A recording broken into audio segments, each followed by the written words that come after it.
Okay, Sir Chris de la Cruz here. And again, we are going to continue our lecture series. And this time, our subject is trigonometry. And our part 1 is about the trigonometric functions. So what are the trigonometric functions? There are actually 6. Sine, cosine, tangent, cotangent, secant, and cosecant. Okay? Now, I hope that everybody still remember the acronym na binigay sa atin ng ating teacher when we were still taking our trigonometry. So, SOHCAHTOA. At yung SOHCAHTOA na yun stands for the formula of sine, cosine, and tangent. Yung SO stands for sine equals to opposite side over the hypotenuse side. Ka stands for cosine is equal to adjacent side over the hypotenuse side. Tangent is equal to opposite side over the adjacent side. Now, you might be asking, how about the 3 remaining trigonometric functions like cotangent, secant, and cosecant? Well, actually, these 3 are just the reciprocal of sine, cosine, and tangent. So, hindi na natin kailangan i-memorize ang formula nito because for as long as we still remember SOHCAHTOA, then we can get the corresponding formula for this because, like for example, sine is actually the reciprocal of cosecant. Cosine is the reciprocal of secant. And tangent is the reciprocal of cotangent. That is why, kung mapapansin nyo, the formula of sine is equals to opposite over hypotenuse, kaya ang cosecant ay hypotenuse over the opposite side. Cosine ay ganun din. Cosine is equal to adjacent over the hypotenuse side. So, secant is hypotenuse over adjacent. And so with tangent and cotangent. Okay? Now, by the way, I just want to make this very clear that the trigonometric functions are applicable for solving variables of angle and either of the 3 sides only for a right triangle. Okay? So, this is the diagram of a right triangle. Yung theta dito, ang sinisimbolize niya is the angle. This particular angle at this side. At ang tawag dito ay reference angle. Why reference angle? Because dito tayo nagre-refer lagi. Okay? Kung mag-identify tayo which is the opposite side, which is the adjacent, and which is the hypotenuse side, ang ating reference at ang ating pinagbabasihan ay laging itong angle na ito na tinatawag nating reference angle. Now, yung eskwalado na symbol na yon at that corner, it symbolizes right angle. Okay? So, ang ibig sabihin ng right angle is 90 degrees. So, let us go to the different sides. Ano? So, itong side na ito, tinatawag natin itong adjacent side. Why adjacent? Kasi siya ay nakatabi doon sa ating reference angle. Then, the other side is opposite. Opposite side. Kasi siya yung opposite noong ating reference angle. And then, the diagonal line which connects the starting point of the adjacent and our opposite side, the diagonal line there, is called the hypotenuse side. And this complete the 3 sides of a right triangle. Okay, so this is the configuration of a right triangle in a Cartesian plane. So let us try to familiarize ourselves again with the proper or the correct drawing of a right triangle in each quadrant of the Cartesian plane. So let us try to have some review. If this is our y-axis and this is our x-axis, by the way, our x-axis is called abscissa. And our y-axis is called ordinate. Now, from the point of origin, yung point of origin, that is the point where the y-axis and the x-axis intersect. And from there, nagkaroon na ng division ng sign. For example, along the x-axis, from that point of intersection or point of origin, if we go to the right, yan ay positive numbers or positive x. It represents the positive x. Now, from here, going left, that is negative or negative x. And then, from our ordinate or sa y-axis, from our point of origin going up, positive y or positive ang value, and then going down is negative. So therefore, by means of these two axes na hinati yung ating Cartesian plane into 4 quadrants, the first, the second, the third, and the fourth, merong kanya-kanyang signs ang x and y coordinates sa bawat quadrant in our right triangle. For example, the first triangle should be written or draw like this one. So, ito yung ating pink triangle. Ang kanyang reference angle ay doon nakadikit sa ating point of origin. Okay? So, ang kanyang y-coordinate at saka ang kanyang x-coordinate, palibasa siya ay located in the first quadrant, ang x at saka ang y dito ay parehas na positive. While in the second quadrant, since ito ay nahandito na sa left from the point of origin, yung x na negative, therefore, ang x dito is negative at ang y ay positive.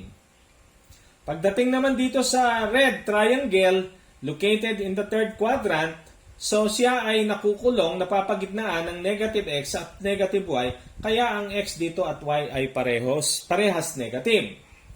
Now, yung blue triangle, located in the fourth quadrant, siya naman ay napapaloob sa positive x at saka sa negative y. That is why, ang coordinate dito is positive x at saka negative y.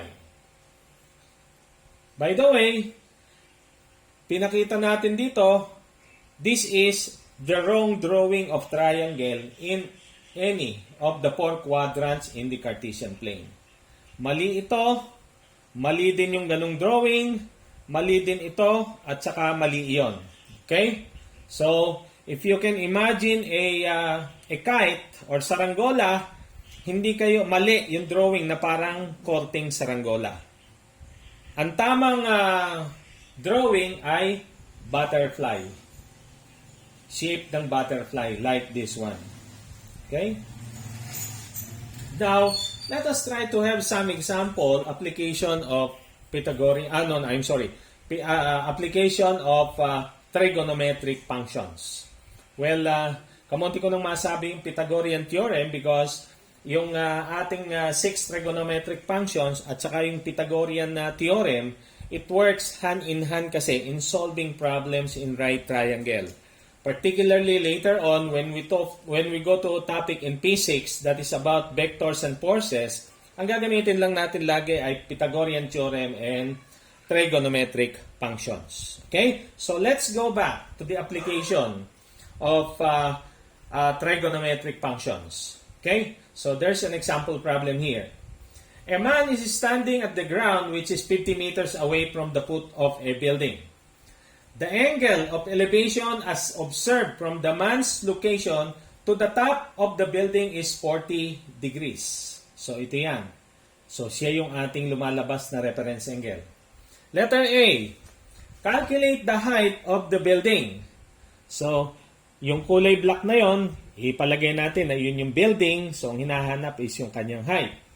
Then letter B. Calculate the diagonal distance S from the man's place to the top of the building. So, yung diagonal line from the place of the man up to the top of the building, we label it as S. At yon ay hinahanap din sa problem.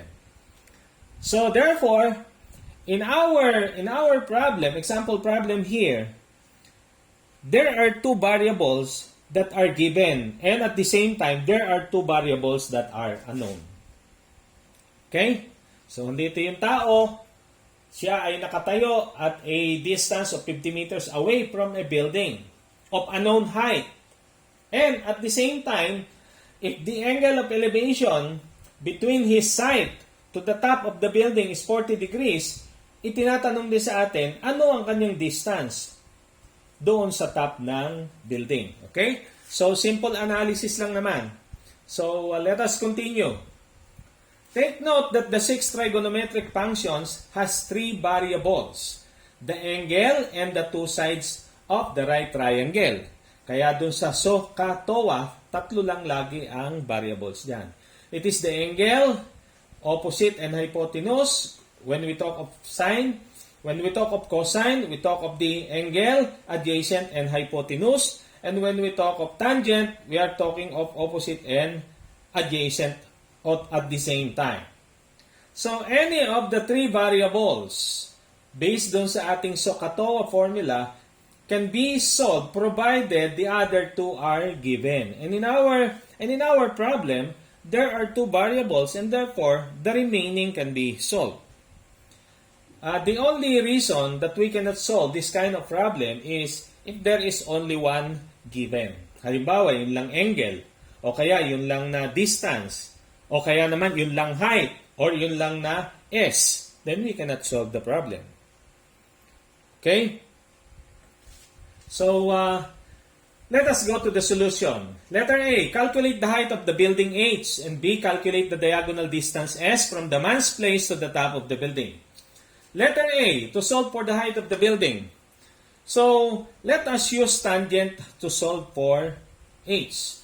Bakit? Kasi ang tangent is from SOHCAHTOA, siya ay TOA. Tangent, so, given yung angle, opposite ay unknown, adjacent ay given. So, out of these 3, ito kasi yung 3 variables na involved doon sa formula ng tangent. And out of the 3 variables, there are 2 that are given. So, isa lang ang unknown, so we can solve.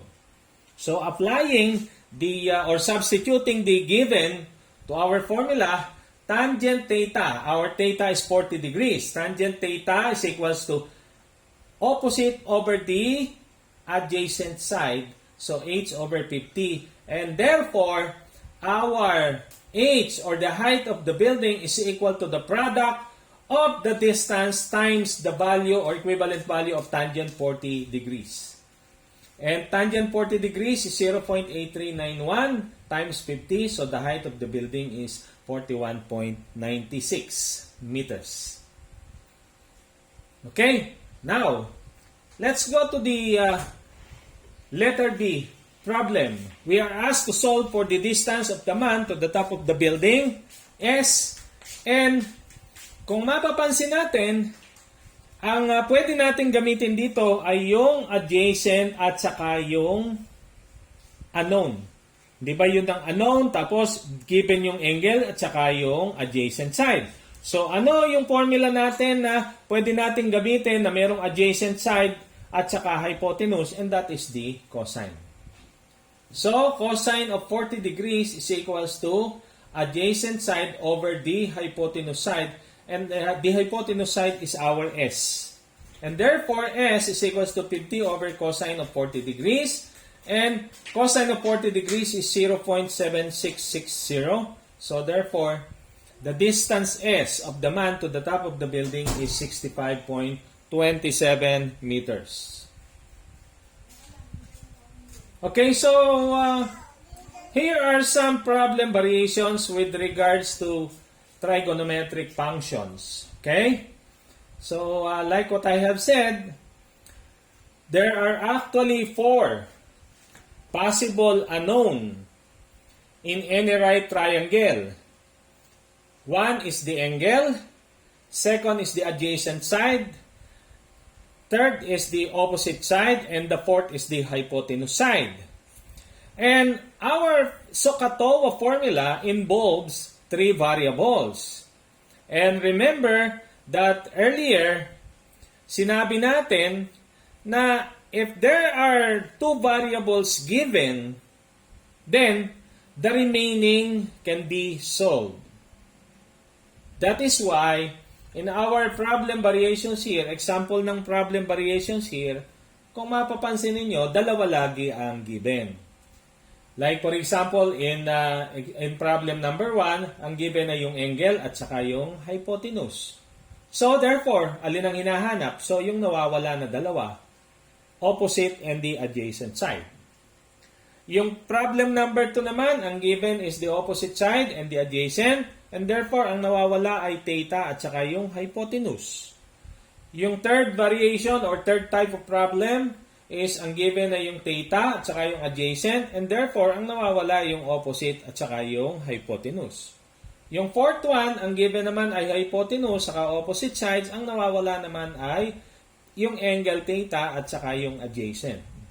So, kahit mag-ikot-ikot yan, for as long as you remember the formula SOHCAHTOA and you know the basic principles of a right triangle, alam nating i-identify kung nasaan yung reference angle, and then, yung reference angle, kaya tinawag na opposite yung isang side, yun yung katapat o nasa kabila, and that is the opposite side.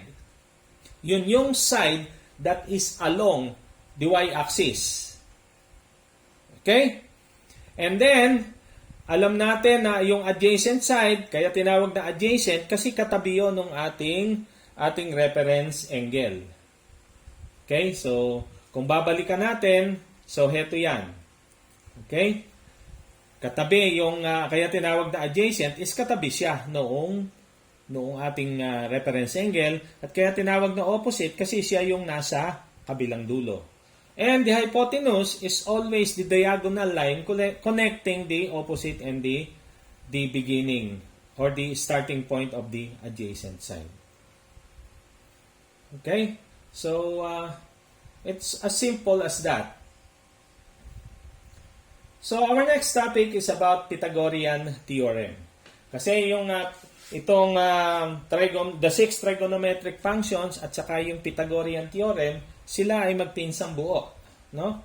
Dahil sila yung laging tandem na ginagamit na formula sa trigonometry, and not only in trigonometry, even in other subjects, science subjects, particularly physics, sila lagi yung ginagamit pagka pinag-usapan na ay right triangle. Okay, so for more videos, please subscribe and press the notification bell para kayo ay laging updated. And just type Sir Chris de la Cruz doon sa YouTube search bar, or type youtube.com/@sirchris5560. Okay, so thank you for watching.